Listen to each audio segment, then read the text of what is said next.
So that night I stayed on the boat. There was no dramas.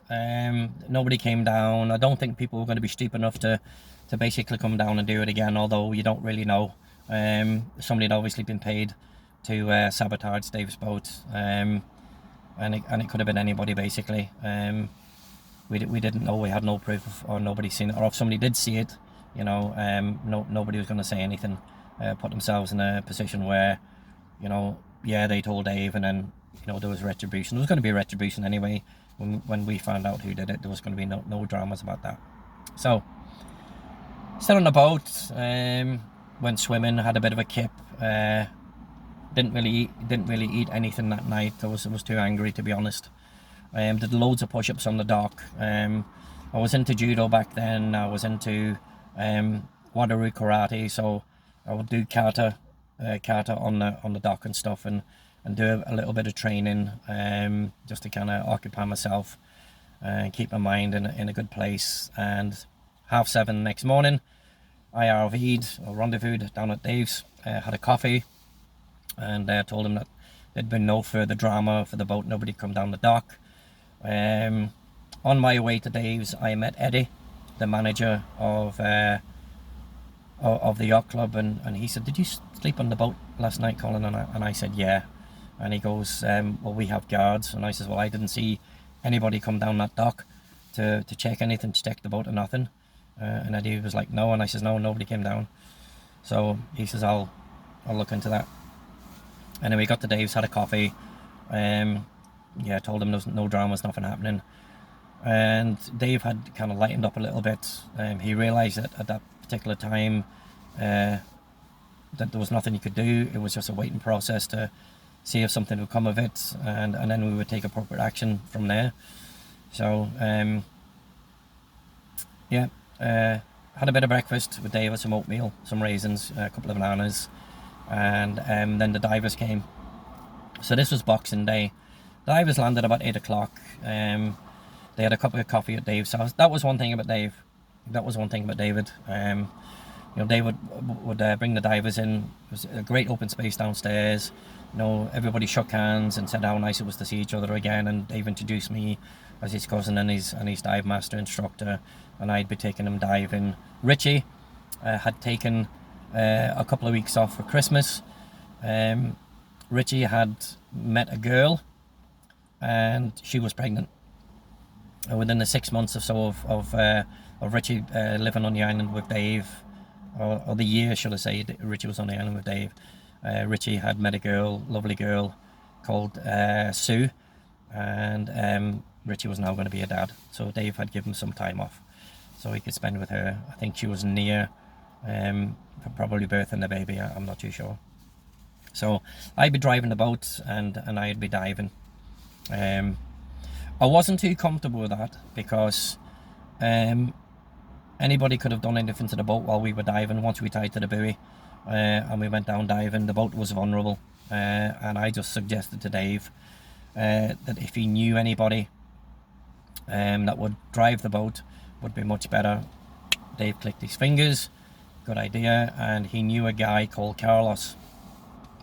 Carlos was a big dude. Carlos was a Belizean guy. He's very quiet, a big hefty dude, into his weight training, and very strong and really nice, capable guy. And Carlos was a dive master, so he was also like a boat driver. He could pretty much do what was needed to be done. So Dave rang Carlos, and with it being Christmas time, it's usually 50 Belize dollars to drive the boat for a 2-tank dive, and Dave offered Carlos 200 to drive the boat. Carlos, being the guy that he was, that was just super nice, said, "No, Dave, the 50's fine," you know what I mean. And Carlos landed to the house, shook hands with me. We'd seen Carlos in the gym, we'd kind of spoken to each other. So Carlos would drive the boat and I would dive.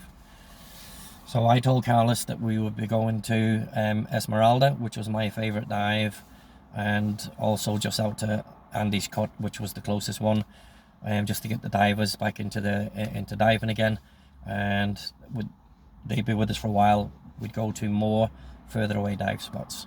So that was it. So the dives went well. You know, the sea was nice. It was a nice, beautiful sunny day as usual. It was a nice light breeze, and the water was almost like glass, and it was just perfect conditions. The tide was going out, which meant the tide was going north, which means we would be drift diving north, and Carlos would pick us up. We didn't just have to basically tie to the buoy and do a dive just below, and not really get the experience to see anything. So it was a great day. So the dives went well. We came back in again. It was just a 2-tank dive for that day. I had the rest of the day off, and Carlos got his money, thanked David, and off we went. Dave decided to stay at the house with the boys, with Connor and Sean. They were still very young at the time, and the restaurant was going to be open in the evening. Sue had stocked the bar herself, cleaned everything up, and the girls at the restaurant had done what they needed to do. They didn't need any food carried up the stairs, as they had basically overstocked, so everything was good and dandy. I decided I would take a walk into town, and on my walk into town I would be running into Gutsy on his own, and I was going to get into it with him, not fisticuffs, but I was going to get into it with him. I had got to just past Ramone's, and I was trotting on the seawall, just down on the seawall into town, and Gutsy had come walking up with his wife or his girlfriend. Now, Gutsy was a big fat dude. I would say Gutsy would have been about 16 or 17 stone, around the 6 foot mark. Big fat flabby dude, long shaggy greasy hair, and a big straggly beard. And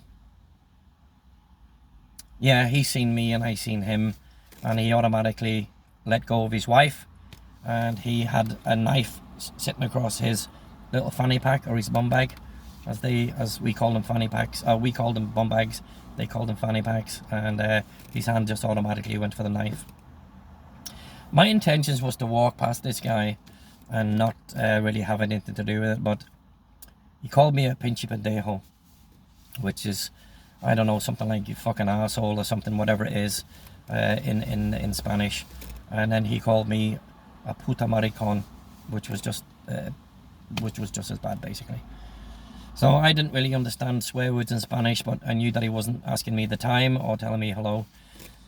And I stopped, and what did you say, basically? And he starts mouthing off in Spanish.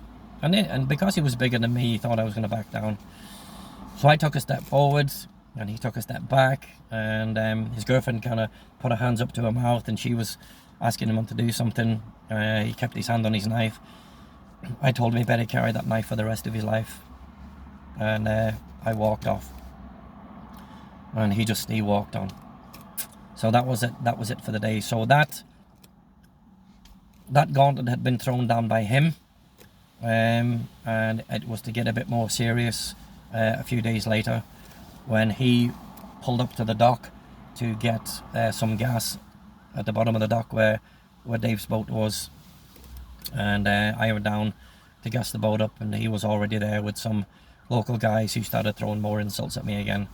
So I got off the boat, and I jumped up onto the dock, and I was ready to rock and roll with the guy, and all he did was just mouth off and gob and all this type of stuff, and then he spat on the ground in front of me, and it just went from there. So he didn't do anything. I offered him to rock and roll, and he put his hand on his knife, and he just stood there, and I knew then he wasn't going to do nothing. I knew then that was it. He had 4 or 5 guys with him. If he was going to do something, he would have done it.